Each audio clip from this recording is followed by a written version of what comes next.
Por causa especial da criatividade de alguns. Ontem eu fui ao Supremo, a decisão foi na última hora, vocês surpreenderam. Hoje resolvi não ir. Motivo? Obviamente eu não sabia o que ia acontecer. Mas vamos lá. Eu espero hoje botar um ponto final nisso aí. Parece que tem algo pessoal contra mim. E a acusação é muito grave.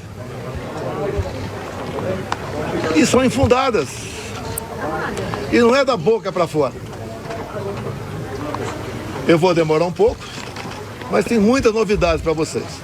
Vamos começar no final. Quando as eleições se acabaram.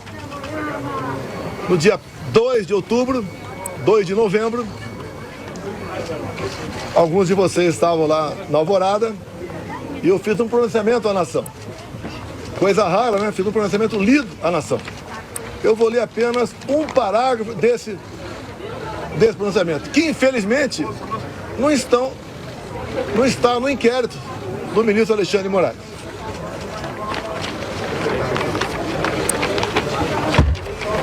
Lá, o terceiro parágrafo, bem curtinho. As manifestações pacíficas sempre serão bem-vindas, mas os nossos métodos não podem ser os da esquerda, que sempre prejudicaram a população, como invasão de propriedade, destruição de patrimônio, cerceamento do direito de ir e vir. Ato contínuo, começamos a transição. Alguns dias depois desse pronunciamento, os caminhoneiros começaram a obstruir vias pelo Brasil.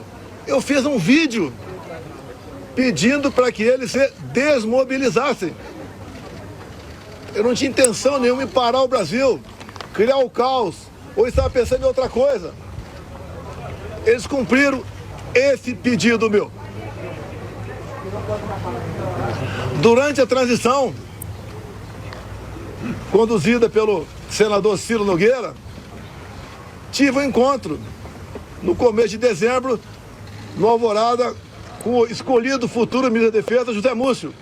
Ele foi pedir um apoio para mim, para que tivesse mais acesso aos respectivos ministérios. No dia seguinte, ele foi atendido em tudo. Voltou depois a entrar em contato conosco e pediu que eu nomeasse os comandantes militares indicados pelo presidente eleito Lula da Silva. Foi que eu fiz. Em dezembro, nomeamos 2 comandantes. O outro saiu mais no final. Atendi ao presidente Lula. Se tivesse qualquer ideia de força, não deixaria os comandantes do Lula assumir. 30 de dezembro de 22, o dia que eu viajei para os Estados Unidos. Mas, antes de viajar, eu fiz uma live que, lamentavelmente, não estão nos inquéritos do senhor Alexandre de Moraes. Como hoje eu vi na mídia, já que eu não estava lá, advogado reclamando de um vídeo que ele botou, mostrando a parte mais agressiva, vamos assim dizer, do quebra-quebra. E quando se fala em quebra-quebra, o próprio Zé Múcio, há pouco tempo, no programa Roda Viva, falou que o que aconteceu de 8 de janeiro não foi golpe. Como o ex-presidente Temer falou a mesma coisa. Como o ex-ministro Jobim também falou. Depois ele voltou atrás. E na verdade, o resumo que eles falaram é o seguinte: golpe tem povo, mas tem tropa, tem armas e tem liderança. 2 anos de investigação não descobriram quem porventura seria esse líder. Eu vi entre ontem e assisti hoje o senhor Alexandre de Moraes falar que 500 pessoas aproximadamente assinaram não persecução penal, um acordo. E ele disse, o doutor Alexandre de Moraes, que no acordo essas pessoas admitiam que estavam indo para um golpe. 500 pessoas se programando para um golpe e ninguém sabia. Também, nesses depoimentos, esse acordo, ninguém cita o meu nome. 500 pessoas, ninguém cita o meu nome.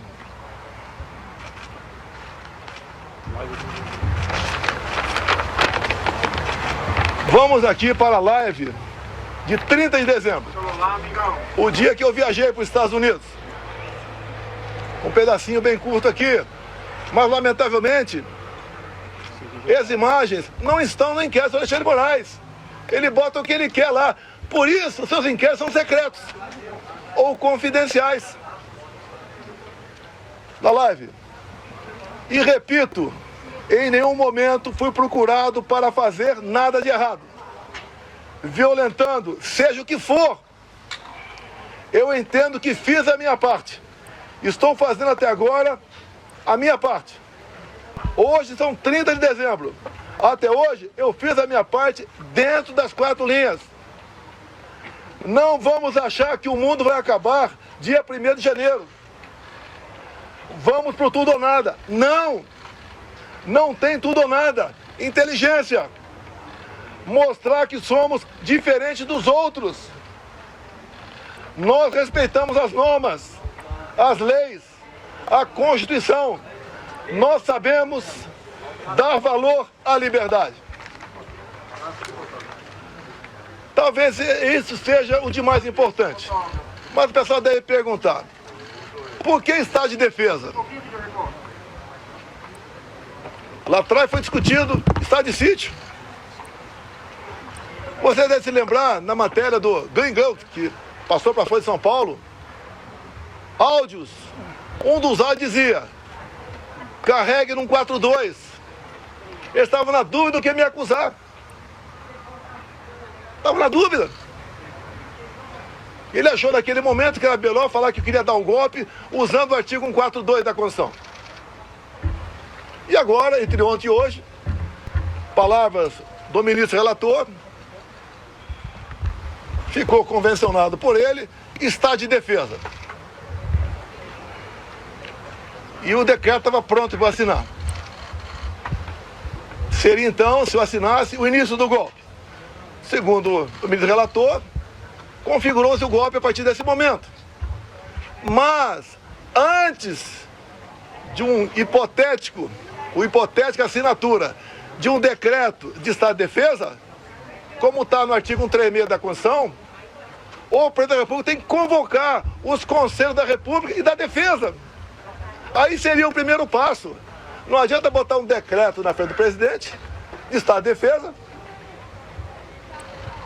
e assinar, está resolvido. Não convoquei os conselhos da República e da Defesa. Nem as preparatórias houveram para isso. Se é que você trabalhar com o dispositivo constitucional, é sinal de golpe. Golpe não tem lei, não tem norma.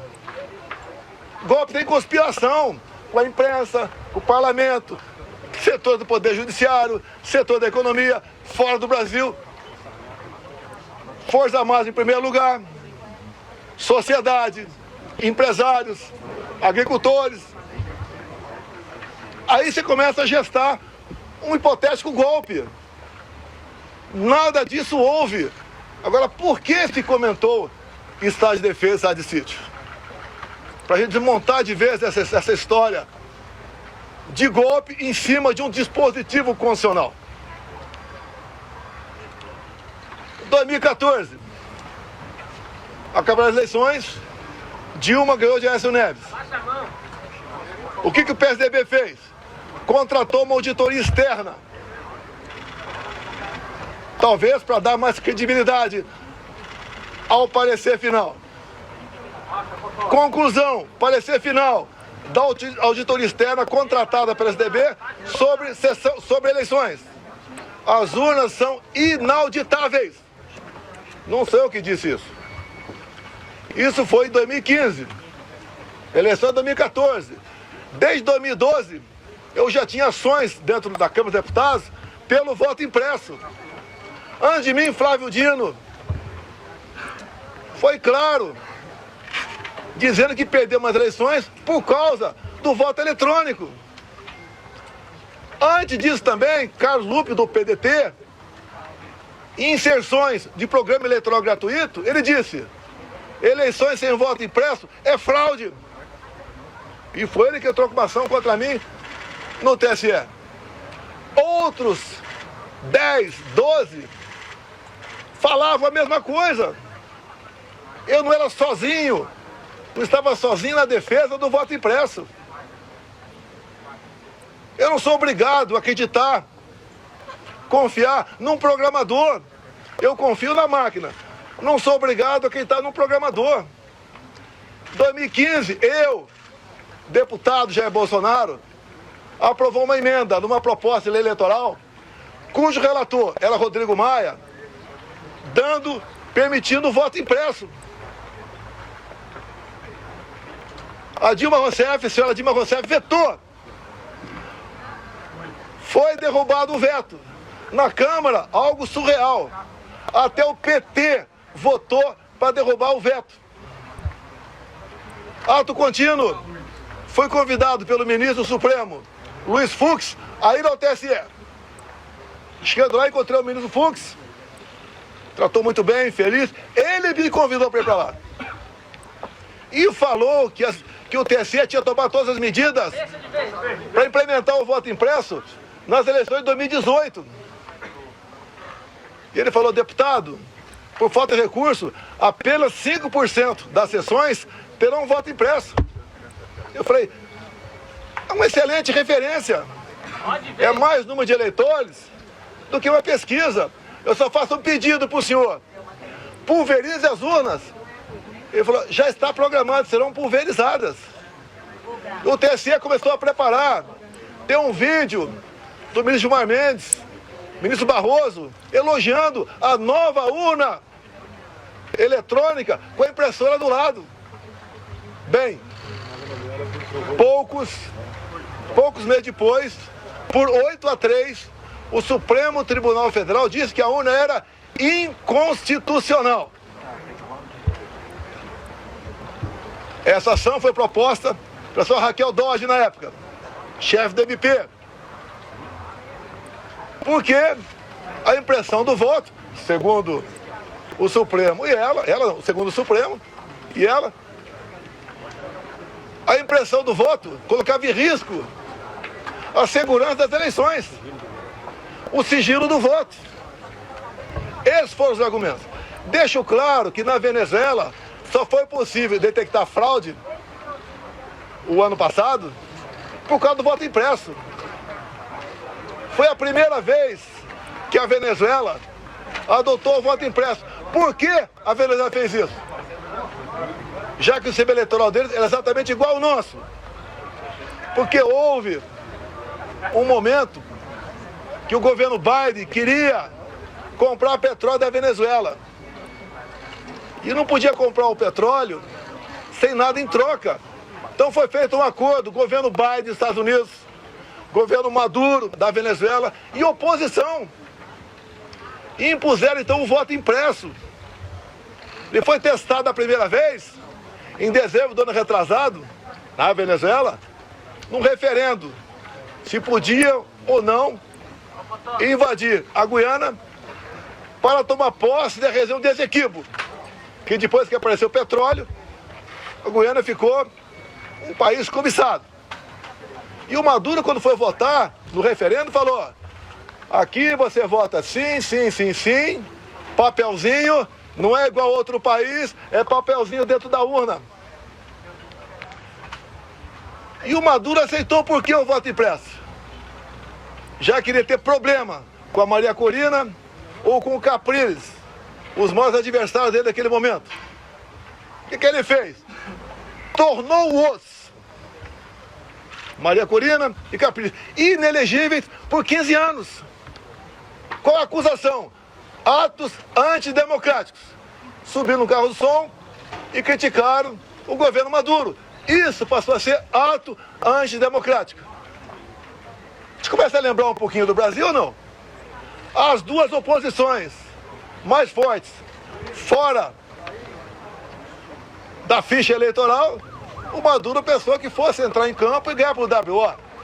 A Maria Corina organizou seu partido, organizou bases, fez movimento por toda a Venezuela, muito parecido com o meu aqui, onde a multidão ia atrás. 300 mil mortes em São Paulo, milhares de pessoas por todo o Brasil. Tiveram as eleições. A Maria Corina se organizou, não vou entrar em detalhe aqui, se organizou. Quando começou a apuração, chegando na casa de 70%, o que o Maduro fez? Suspendeu. E logo depois, se autodeclarou eleito presidente da Venezuela, ou melhor, reeleito. Mas a oposição tinha boletim de urna, tinha atas. E essa questão se alastrou fora da Venezuela. Chegou-se à conclusão, então, que tinha havido fraude por parte do Maduro. E tinha que encerrar as eleições por ali, caso contrário, ia dar a vitória do Edmundo, o candidato da Maria Corina. E dali para frente vocês sabem a história. O governo brasileiro, o PT reconheceu a vitória do Maduro. O governo brasileiro, Lula da Silva já, não quis reconhecer. Houve um entreveiro entre ambos. O Maduro falou em certo momento: a sua justiça eleitoral reconheceu você vitorioso aí. A minha reconheceu aqui. Fique quieto ou vou falar. Palavra do Maduro. O voto impresso é um direito. Como a contagem pública de votos tem que ser feita. A Alemanha não aceitou o voto igual ao nosso. Presidente, sobre a decisão de hoje... Não. Desculpa aqui. Eu não vou atender, com todo respeito a você, não vou te atender aqui. Tá? Tá ok. Depois eu fico aberto a... Então o voto impresso, mais de 400 deputados derrubaram o veto em 2016 para 2017. Eles estavam atacando a democracia, quem votou para derrubar o veto, atentaram contra o Estado Democrático de Direito. Agora vamos num ponto nevrálgico aqui sobre o voto impresso. Quando acabaram as minhas eleições, a última agora, em 22, o meu partido peticionou o TSE. No dia seguinte, o ministro-presidente do TSE, Alexandre de Moraes, não aceitou, mandou arquivo e nos deu uma multa de 22 milhões de reais. Alguém já viu um advogado ser multado por aí? Por peticionar alguém do Poder Judiciário? Se ele tivesse recorrido, a multa poderia passar para 200 milhões. Ou até mesmo, quem sabe, caçar o registro. Então, não tínhamos como discutir dentro da justiça eleitoral essa questão. Vamos voltar um pouquinho para 2018. Depois voltar para 22. 2018, eu ganhei no segundo turno. Uma enxurrada de votos, teve a facada. Mas, 2 dias depois do segundo turno de 2018, chegou um papel no TSE, bem fundamentado, dizendo que tinha havido fraude. O que o TSE fez na pessoa da ministra Rosa Weber, presidente? Oficiou a Polícia Federal e foi aberto um inquérito. Opa! Para investigar a eleição de Jair Bolsonaro, ganhador, tem inquérito. Para pro lado de cá, quando eu perco, quando o Lula ganha, não pode nem petição. E foi aberto um inquérito, que alguns de vocês já ouviram falar sobre ele. Inquérito 1361 de novembro de 2018. Para apurar fraude. E foi dada uma atenção muito especial, por determinação da presidente, para resolver rápido a questão de fraude. Estava na cara que havia havido fraude. Para me tirar e botar o Haddad. O inquérito começou a voar na mesma velocidade dessa ação contra mim. Porque o Haddad tinha que assumir. Eu fiquei sabendo desse inquérito em 21. Por que em 21? A Câmara dos Deputados começou a discutir o voto impresso. A autora da PEC, Bia Kicis, relator da PEC, Felipe Barros, do Paraná. Alguém falou de inquérito 1361 que até aquele momento eu não sabia. A comissão especial votou um requerimento e aprovou por unanimidade para buscar esse inquérito na Polícia Federal. E o Felipe Barros teve cuidado, quando pediu esse inquérito, se havia algo reservado, algo que tivesse alguma classificação sigilosa para não divulgar. A resposta do delegado, não. O inquérito chegou na mesa, então, da presidente da comissão especial, Bia Kicis. Foi distribuída cópias para todo mundo. Um documento ostensivo. Eu também tive acesso. Aí, então, começou algo realmente inacreditável. O que estava dentro do inquérito? Ato contínuo, em 22, teve a reunião com os embaixadores do ministro Fux, com o ministro Fachin do TSE. E ele acabou essa reunião com os embaixadores dizendo o seguinte, algo parecido com o seguinte, senhores embaixadores, tão logo o TSE anuncia o resultado, os senhores devem, junto aos seus respectivos chefes de Estado, reconhecer imediatamente o ganhador das eleições. No mínimo, sinal amarelo. Fosse quem quer, eu ou Lula, é para reconhecer imediatamente? Reunir com embaixadores é uma política privativa do presidente da República. Ele não podia ter feito isso. Conhecedor do inquérito 1361, convidei os embaixadores, 2 meses depois, a comparecer no Alvorada. Convidei o ministro Fachin a comparecer também, é tudo aberto, dentro das 4 linhas. Ele não foi. Ali eu mostrei o que era o inquérito 1361. Eu não posso falar para vocês aqui, sobre essas 3 páginas, porque esse inquérito, depois que eu falei sobre ele, ele teve a classificação sigilosa de confidencial, ou seja, secreto. Tudo que acontece aqui, por parte do Alexandre de Moraes, é confidencial, é secreto. 8 delações do CID, secreto. E o que está lá dentro? Que vocês podem pedir via lei à Justiça Eleitoral. Quem já pediu já sabe que é negado o acesso. Mas espera aí. Fala-se tanto em democracia, Estado Democrático de Direito, um documento como esse, que trata da lisura sobre as eleições, a apuração de fraude contra o candidato Jair Bolsonaro, você não pode tomar conhecimento disso? Eu aprendi desde jovem que a alma da democracia é o voto. E o voto contabilizado. Por que você não pode tomar conhecimento desse inquérito? O que tem lá dentro? O que o ministro Alexandre de Moraes quer esconder? Vamos continuar. Estou sendo acusado de tentativa de golpe. Algo, o pessoal deve ter percebido, da forma tão incisiva como o ministro Alexandre de Moraes conduz, ou se conduz, tem algo esquisito por aí. O que ele quer esconder? Apenas o inquérito 1361? Eu digo que o inquérito 1361 é 99%. Mas vamos lá. Houve interferência no TSE nas eleições de 22 ou não? Não vamos falar em fraude, possível fraude aqui, esqueçam. 100% confiável as urnas. Mas vamos abrir o inquérito 1361. Durante as eleições de 22, o TSE influenciou, jogou pesado contra eu e a favor do candidato Lula. Eu não pude mostrar imagens do Lula defendendo o aborto. Eu não pude mostrar imagens do Lula falando que o pobre coitado rouba um celular para tomar uma cervejinha. Eu não pude mostrar imagens do 7 de setembro. Imagens do enterro da Rainha Elizabeth. De parte do meu discurso na ONU. O Lula ao lado de ditadores. Eu não podia mostrar nada. Eu não pude mostrar a imagem do Lula com o gorro CPX na cabeça, que é um único embaixadores aqui.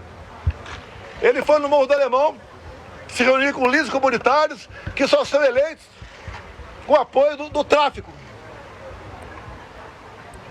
Eu não pude mostrar nada. Na reta final, 1,5 milhão de inserções da rádio foram negados. Nordeste especial, a grande parte lá não apareceu. E como fomos reclamar, ainda fomos advertidos. Culpado a nós. Assim se comportou o sistema eleitoral. E mais ainda, mais grave, a diferença foram 2 milhões de votos. Está no papel, 2 milhões de votos. O TSE fez uma campanha massiva para que jovens de 16, 17 anos retirassem o título. Essa faixa etária, 75% vota na esquerda. Mais de 4 milhões de jovens retiraram o título. Só aí dá uma diferença a mais, ponto candidato, 2 milhões de votos. Mas uma lei eleitoral, para ter eficácia, ela tem que ser sancionada 1 ano antes das eleições. As resoluções 6 meses antes. Entre o primeiro e o segundo turno de 22, houve a resolução do TSE. Era para censurar. Até a ministra Carmen Lúcia falou o quê? Olha, eu sou contra a censura, mas o momento aqui é especialíssimo. Vou votar sim. E o Alexandre de Moraes aprovou uma resolução entre o primeiro e o segundo turno, proibida por lei. Com mais força ainda, a Justiça Eleitoral foi para cima do pessoal da direita, desmonetizando páginas, derrubando páginas, prendendo gente. Fizeram barbaridade contra a minha pessoa. A Justiça Eleitoral se comportou corretamente, dado que eu falei aqui, sim ou não? Eu que sou golpista? Eu que sou golpista? Esses 2 vídeos aqui estão nos autos do inquérito. Os advogados reclamaram de um vídeo que estava hoje, foi mostrado aqui no TSE. Eu sou o culpado. Repito, na delação do Cid, ele diz que, vamos partir do princípio, está tudo certo com a delação dele. Ele diz ali que ficou sabendo do 8 de janeiro, no dia 8 de janeiro. Já falei, estou repetindo, nos 500 acordos de não persecução penal, em nenhum deles, que eu tomei conhecimento, alguém cita meu nome. Graças a Deus eu saí aqui dia 3 de dezembro, porque eu não queria passar faixa para um cara com passado como o Lula tem. Não há crime nenhum não passar faixa. Não está escrito que é proibido passar faixa. Fui para os Estados Unidos e essa artimanha do 8 de janeiro, eu falo artimanha porque o ministro Flávio Dino, na Justiça, negou os vídeos do 8 de janeiro. Quase 200 máquinas. Ele entregou apenas 4 vídeos e falou que o contrato tinha vencido. Ah, pelo amor de Deus! Pelo amor de Deus! Eu sou golpista? 8 de janeiro, eu estava nos Estados Unidos. Uma das 5 acusações contra mim é destruição de patrimônio, só se for por telepatia. Existia, pegaram, fizeram pesca probatória, reviraram a vida de todo mundo, 3 buscas e apreensão em casa, não acharam nada a meu respeito. O próprio Cid falou que os militares estavam de férias no início de janeiro.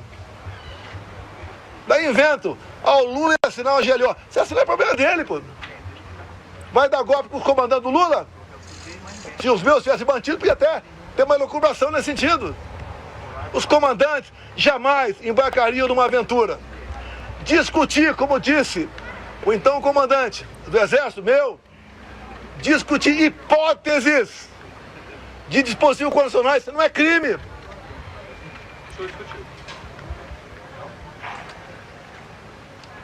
Você não vai me tirar do sério.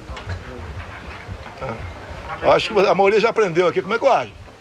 quiserem tumultuar com você, é outra história, vou embora. Vou abrir a pergunta para vocês.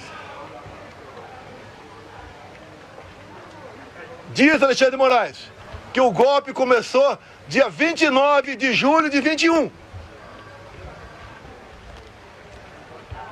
Um ano e meio antes de acabar 22. E ele tinha aqui, para dar ênfase à historinha dele, tinha que acabar de 8 de janeiro. E como é que ele chegou 29 de julho de 21? Pegou de janeiro e começou a voltar. O que aconteceu nesse dia que vocês não ficaram sabendo? Ou foi a PF que descobriu? Aquela banda da PF. Nesse dia eu fiz uma live, onde eu falei sobre o inquérito 1361. Qual o problema? O inquérito ostensivo. E diz ele que eu difundi fake news. Eu difundi o que tinha dentro do inquérito. Se é fake news, o inquérito é mentiroso. Esse inquérito está inconcluso até hoje. Saiu de Brasília e foi para São Paulo. Nenhum delegado quer assinar o relatório final.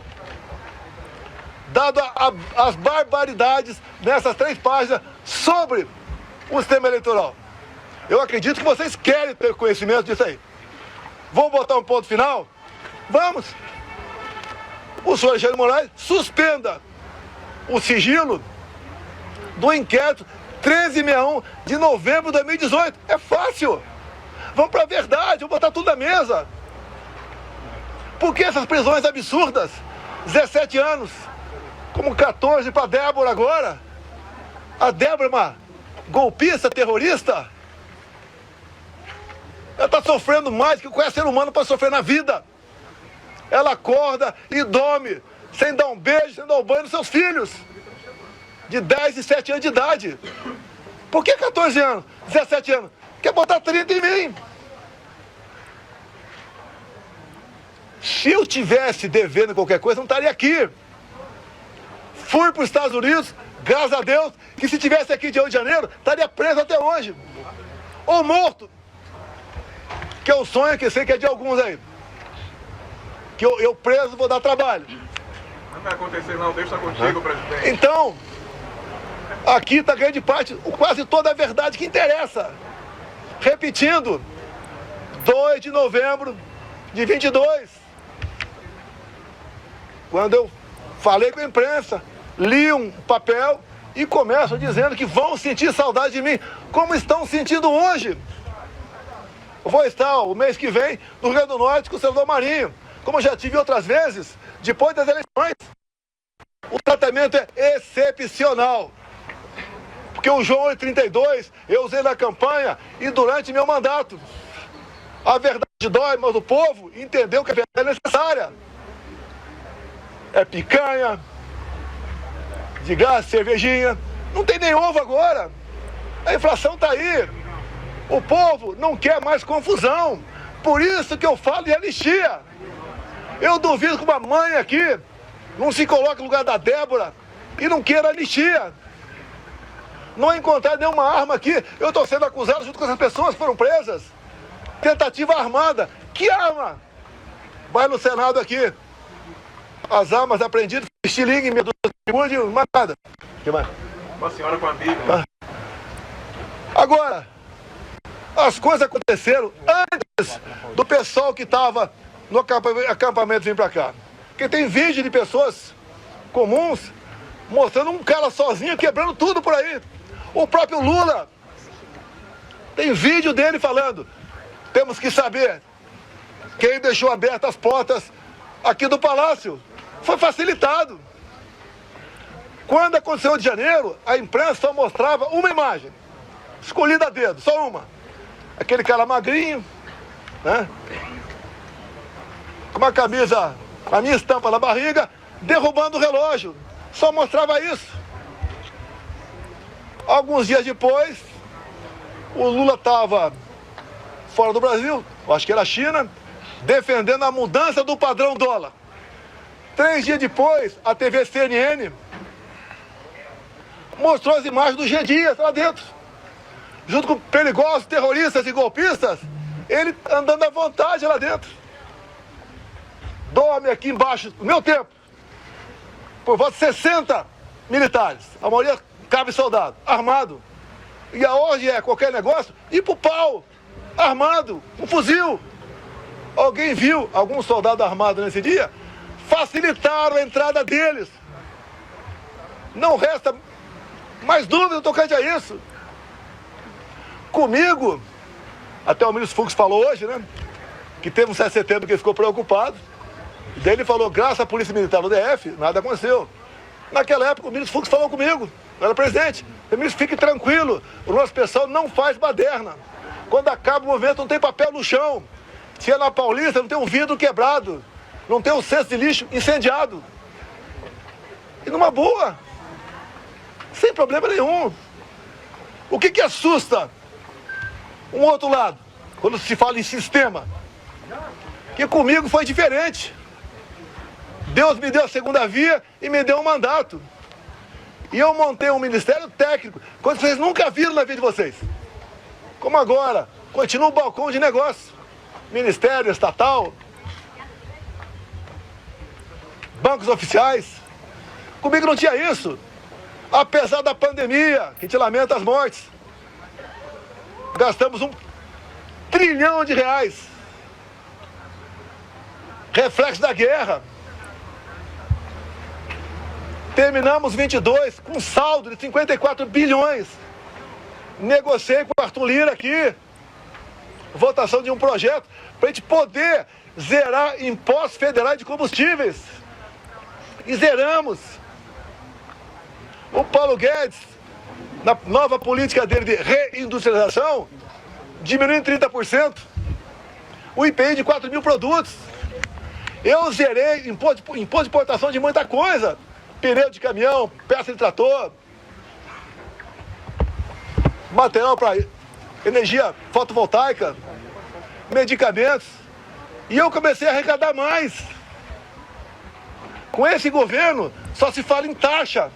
O Lula só acerta quando ele revoga uma medida sua ou de um ministro seu, com a portaria de carimbar a validade do ovo. Ele só acerta quando revoga. A imprensa fala que, parte da imprensa, que Copacabana flopou. Flopou. Eu não sei quantas pessoas tinha lá. A USP, com o pessoal com cabelo colorido, falou que tinha 18 mil. Ou tinha um quarto de Maracanã. Um quarto de Maracanã. A PM falou 400 mil. Mas nós levantamos que tinha mais 3 milhões de pessoas assistindo via internet. Como, por exemplo, a Rádio Ouro Verde. 3 milhões e meio. Corrigindo aqui, 3 milhões e meio de pessoas. E quando eu falei em concentrar no Rio, com todo respeito aos parlamentares do meu lado, se ele fizesse um movimento na cidade dele, ia ter uma certa repercussão. Que eu queria que o pessoal ouvisse o que eu falei, o que o Malafaia falou, o que o Nicolas falou. Vamos mudar um pouco esse repertório para São Paulo. Vamos ver se a Damares fala. A Michele volta para lá, porque ela estava em convalescença.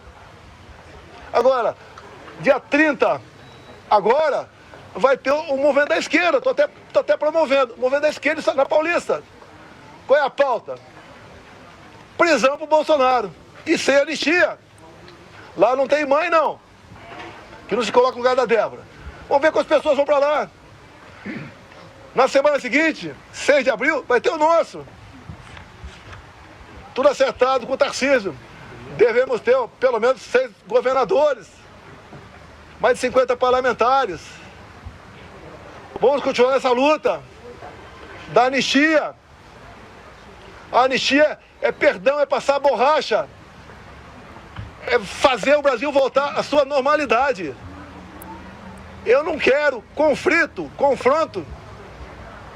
Eu quero o bem-estar do meu povo. Não tenho obsessão pelo poder, tenho paixão pelo Brasil. E quando alguns falam inelegível, por que eu estou inelegível? Porque me reuni com embaixadores? Não foi com traficante no Morro do Alemão, não. Abuso de poder político? Qual voto eu ganhei junto a embaixadores? A outra inelegibilidade, abuso de poder econômico. Acabou aqui o 7 de setembro, Com toda certeza, 1 milhão de pessoas aqui, parecia uma plantação de girassol amarelo. Deixei minha faixa, acabou o 7 de setembro, a estrutura dos palanques que estavam por lá de lá, subi no carro de som Cine Malafaia. E ali, eu fiz o pronunciamento. E que coisa ridícula. Por ocasião da votação da minha elegibilidade, o ministro Alexandre de Moraes, falando, inclusive, ele fez um coro de imbrochável, imbrochável. O que é isso? Eu falei para um cara que estava lá embaixo, aquela medalha minha, não foi no microfone. E se tivesse falado, qual o problema? Como agora tá um grito aí, quando qualquer lugar que eu vou, chip, chip, chip. Qual o problema? Qual o problema? Alguém viu corrupção como estatal comigo? Acabaram com os Correios. Viu o rombo do Banco do Brasil? Como é que era, por exemplo, Porto de Santos? Dava prejuízo anual de 500 milhões. O Tarcísio assumiu o ministério. Passou a dar lucro de 500 milhões. Para onde ia esse 1 bilhão de reais? Ia para o bolso de alguém. Que, obviamente, começou a trabalhar contra mim. Perdeu 1 bilhão por ano. Você vai lá em Itaipu Binacional. Era conhecida apenas como uma empresa que gerava energia. Quando o Gelson Silvio Luna assumiu, ele ligou para mim, ficou abismado com o tamanho da corrupção lá dentro. Eu falei, mas como é que isso nunca veio à tona? Porque Itaipu Binacional, por ser binacional, não é auditada pelo TCU. Podia meter o braço até o sovaco e roubar. Nós tapamos esse rombo. Junto com o ministro Saxida, foi a reta final. O que nós fizemos? Reduzimos em 45% o preço da tarifa em dólar. E mais, concluímos a segunda ponte com o Paraguai. Não é uma pinguela, não. Uma ponte de 470 metros de vão. Tá 2 anos faltando a cabeceira. Começamos a terceira ponte em Porto Murtinho, para a Bioceânica. Alongamos em 600 metros o aeroporto de Foz do Iguaçu. Levou água para o Nordeste. Vamos terminar Itaipu aqui. Atendi o governador Ratinho, asfaltando em 43 quilômetros. Também a pedido do Felipe Barros. Asfaltamos a Transboiadeira, 43 quilômetros. Atendemos, com pequenas obras de infra, mais de 50 municípios. O então secretário da Pesca, Jorge Seife, começou a tratativa com o Paraguai para nós praticarmos a piscicultura no Lago de Foz. A previsão era aumentar em 20% a produção de pescado do Brasil.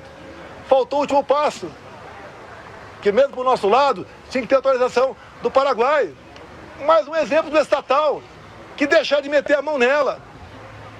Os bancos do Brasil, Caixa Econômica, BNDES, cada diretoria era um partido ou um grupo que trabalhava lá, não pelo banco, para si. Eu tive uma vez, uma pessoa muito importante, né? Foi me visitar e tinha um problema no Banco do Brasil. Era um problema de quase 200 milhões de reais. E ver se eu podia resolver. Eu tomei conhecimento. Chamei o banco. Como acha disso? Ele falou, não dá por causa disso, disso. Acabou. Daí chamei o cara de volta. Eu falei, companheiro, desculpa, mas não dá por causa disso. Sabe o que ele me respondeu? Demita o presidente do Banco do Brasil. Era assim que as coisas eram tratadas no Brasil. Um momento marcante na minha vida, tinha uns 15 mega empresários na minha sala.